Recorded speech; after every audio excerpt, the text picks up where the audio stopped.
Okay, and I shall say, a assembly members no. Yes, na pokupi se bi mo ho na so mefa assembly bylaws ne kra no ene sanwema ne kra kan kra na ya na ayeden na ebi mo ho so a se even on akope budget kra redu kra no eno so eden because omo hawa yema so area omo no omo hawa say omo de koto PM ni ma so mo kwa assembly no koto mo ni nyina no eno so kra no akoye boachi bide all because so obetwero ntino na ayede wo ho na so de na asem kwa koto pa se ebetwero pa de eden pa chief akwa be ko ide general manager pa choboko ye de am yase yam he ena he fa na pese ofa bi ena ayi GM wadaroma ehwa na ye wona abusuan ra na ye kire se blame no dodo na no na ye de ma MP ye de ma DCE but apapa memoni nkurase papa memoni nkurase mpuntuo no babia ejina pa no eye the assembly members na tumi ekita assembly members no woma ya masese se tumi no eya yira but the american se manager assembly members tumi ekita wo mo no sa wo so wo ni tumi a time a omampanyi bia betena konyo so a obepaw DC se wo ye nominee no bozo eya hwe anajo assembly members yirenum assembly members yirenum any assembly members wo mo namfonum wo mo da wo mo nda wo mo da wo mo nda wo mo jirejina ho saa to the extent say bozo noa any say wo mo na mu na boss anadwo no ubohu say ukunu ya assembly member na ya power nominee a sada no boss onda this I didn't know na yeah nominee no 12 o'clock no gina opon achi because or you sponsored enti se wa me power chew ama assembly man wan to ama no na wanya 100% nipa me nsakura tutia na pani DC ya hwede no boss me boa yeti krom ha na am see ya owo brekum egotwetua 3000 dem assembly members wo man to abana mfa ama no ahomachi no gina mo kon achi oso wo gine 3000 honorable assembly honorable nominee for Brekum East asem we obi ani mboso manamboa mente de oh ewo ho uko Brekum a atene ba bia me kra na me ye ni interview yo mate boss ntia kire wo say assembly members ni na ye asi ahenefo enti kura ni mpuntuo no eye wo mo dia nti wo mo unit committee any so many committees no boss ade ba ko ese wo mo hye ne so ne say assembly no ni nyina kita assembly members okay MC oh ya appointee o and if imra no kra ma ho kwan say assembly members ne come who bomb into consensus 2/3 of the assembly members no etimi mo 2 MC ni firi so 2/3 of the assembly members according to consensus wo mutimi 2 assembly MC ni firi konwa so enti assembly members ni mu edu na de yete ne say boss wo mo de niam sie assembly members no ben no mo de assembly members na mpe bibi ehu azo ene na me ka no so nya de so pade ehu enti de na mo de siom you ever say the asema sha budget team na abenya mbere obenya emra kenkan budget no ana say the policy bia ba na abenya emra kenkan no onko kenkan na ye implement ya so ma mo ya mane what's the way and I so say ya say we no already ne de already who ona boss ya already we be no to dam on the boys ni ji o mani kama wo ona boss ya kenkan de be ya oni ma kenkan but on parking kan nti book ni da ho a no an se bozo ayi your friend no standing parliament dey standing order and wo mu book no the boss one parking kan ya can be abebreu and ndo na me kire o say boss me buy saw the topic am say here local ayi nti me buy me makwa research makenkan amahunu say wo ya assembly member wadwumanie boss ndo me kire niam amiensa say se wutie me na assembly man e kan say we kire wa na so wan fa process wi am be kire ka kire say oboa boss maka kire say wo ya assembly man na ohia niam a one assembly meeting no obetimi aka no ho But boss, you make sure say our statement now request now has been captured. Say and capture and who captures it? The capture no, the secretary of the assembly meeting now who is the coordinating director. The secretary no, the coordinating director. Anna boss ade ba kwese ohye nso ne say presiding member or no. Say otan wa bozo owure be ho. Adentina rebe ho. Because presiding member no ono na oti egwam say speaker of parliament. And if the presiding member does not touch your eye, a bad de so be catch us kasa. It is a wani nya dia udi agora. Wo nkrofo nsem a waboabo no a wo de ikono. Presiding member de betimi hawo. It is a wo na o hawo nso a according to the standing order no. Na afe what raise objection. Say me assembly member for asumesi. Me ba haja asumesi, ba haja asumesi. Meet me ba no 5 minutes no kan come attendance ba haja no. Wakasa ba kum yenu miensa me pejam nsa ma me nkasa no ma presiding member na hu say you have seen what he's doing. Boss mrana say section the local government act no box section 29 me hwe na makin kan kama boss the amount me wi a na fe aye boss afi presiding member de na making. Or say there shall be a presiding member of each district assembly who shall be elected by the members of the assembly from amongst their number. The presiding member shall not be a district chief executive or a member of parliament. The presiding member shall be elected by at least 2/3 majority of all the members of the district assembly, and the presiding member shall hold office for the term of 2 years and eligible for re-election subject to section 6. The presiding member shall convene and preside at the meeting of the district assembly and perform any other function prescribed by law and standing orders of the district assembly. The presiding member shall cease to hold office whenever district assembly by a majority of at least 2/3 of all the members of this assembly vote to remove that presiding member from office. Boss, assembly members ne to aba yi presiding member. Emran so aka kire say 2/3 of the assembly members no betimi sa to aba ma o ma yi no e de afiri ho. But the presiding member no also doubles as the chairman of complaints committee. Boss, assembly when your complaints committee e wo ho. The presiding member no and a chairman of the complaints committee. Complaints committee no so no eno na sa wo ha bia wa assembly ho a ese okukura o de eden o de ko ho yemusa se okọ Sunyani municipal assembly okọ Sunyani wester kona kobusa se presiding member ne complaints committee office no e wa hen anse wo ha bia enu kwanse bibia ne ko DC ho nka presiding member bia no should get an office. The emolument of the presiding member of the district assembly shall be determined by the district assembly. Nti presiding member no in disguise yituaneka na se presiding member be na aka cho so ni office bozo menji achinye o de nyame ya admo chena meko Sunyani is Sunyani west o che holiday oh sorry ana say yaba Sunyani is Sunyani west enye say ya create office ama na boss omo ye meeting ya na obetena sana uko emran say you should get a prescribed officer a fully furnished.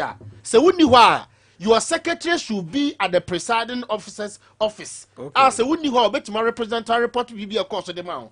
And yes, I want to credo the show punuma. Sorry, o to a credo the show botoma. Time I will pay be a wakwaya office worker. You know, I feel about better now. And as a nipan will complain that I'll find about better now. Complain say be a overcall office be babana. That is not the law.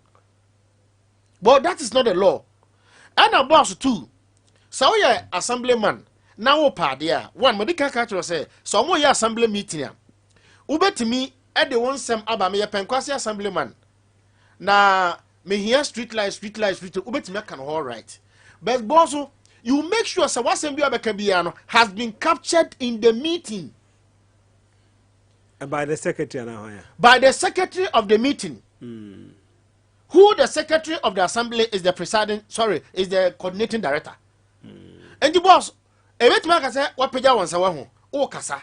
be boss na se unya secretary bone a na won say na o kan onye den on capture and boss onsem na wo capture no so no eno e na wo mu wie a ebekwa akoto the ye frɛ abde bi the execo no aye the executive committee no so no is chaired by the municipal chief executive and what I want some a okay e bia so here we no e ba na fe the executive committee no ono a DC na pound executive committee ba asonfo bi a memfa say the cabinet a ono wo mo e na adwini bom enti say wo no memfa say wo your opposition and I obi ahwa MC na adwini pa obetima bonani aka kire secretary na o assembly meeting na say ne say na o kan nyina capture and an capture so a e ma budgeting and a boss ade ama budgeting bia no there is no way a obetimi aye ho adwuma there is no way enti say one call assembly meeting na one officially one chro ankwankoma committee bia woni so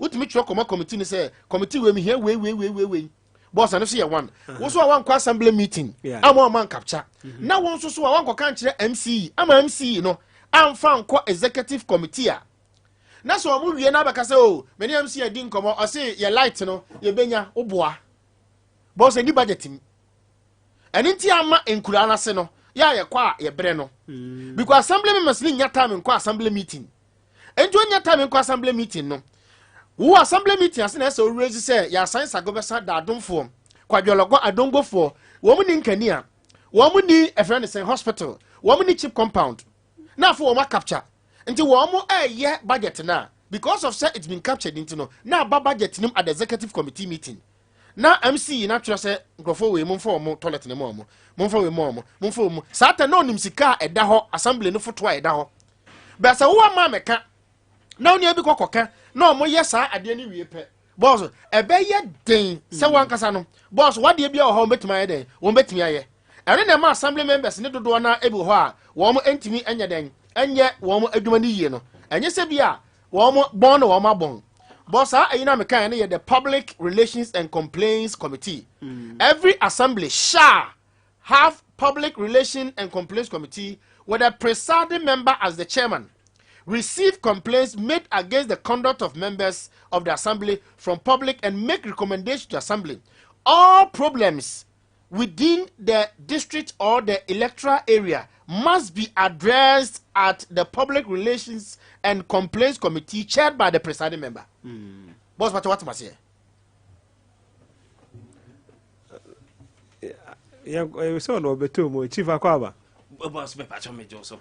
Na so follow there because I don't share say. Na you hear about assembly members ni bi wo na.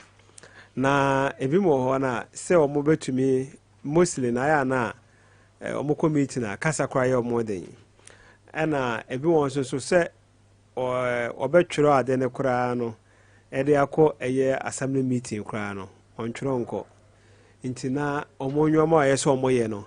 Amana ba form ntube ko it say penko ase for suit public toilet so be sine for you no bia na enye ndu assembly kwa mampanyufo ho nti ye head duties of assembly members eno na wa be pie so boss me das pa na mo fa nchem na ma twen ya na onim se me watch no 1 hour late enti binim se all this one say for any excuse the other can na kan de kan de kwanka wato aso we any excuse watch 1 hour late at the UK.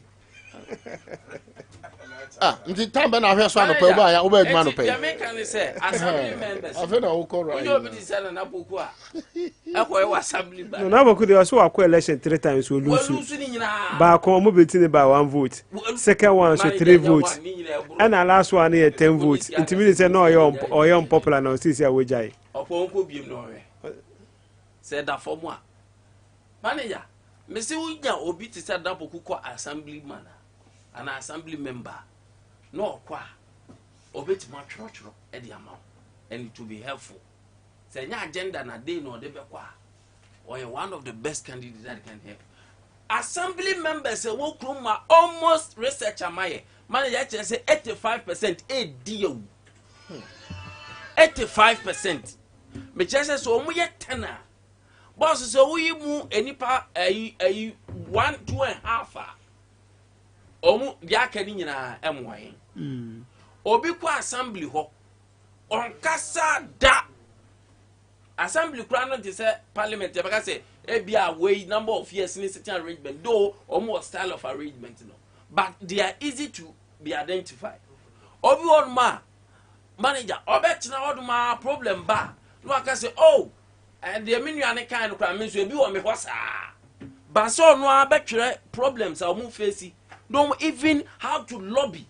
said you betimi kura ne you can say MC cry fine and also betim ne town and country planning from pen for or be creating links no only links ni bia ne dia adwen woni tirima ne say 4 years as one wagini moto most assembly members are not fruitful at all once abenya assembly members o munye fruitful no emma assembly no ebo and because you don't expect say oh crazy na say MC ma ho a na wo toilet nya ana bibia yes simple minute bia you expect him say obehu eya wo na ye the eye of the assembly and this BBC the honors lies on you it is your responsibility so poku kan no say wo sa nyama bi ohoduma wo be hwe no wa report to the assembly but most of the assembly members okwa city allowance kitwa bi ne de be mo no any moto aye de be ma no edwanti na okọ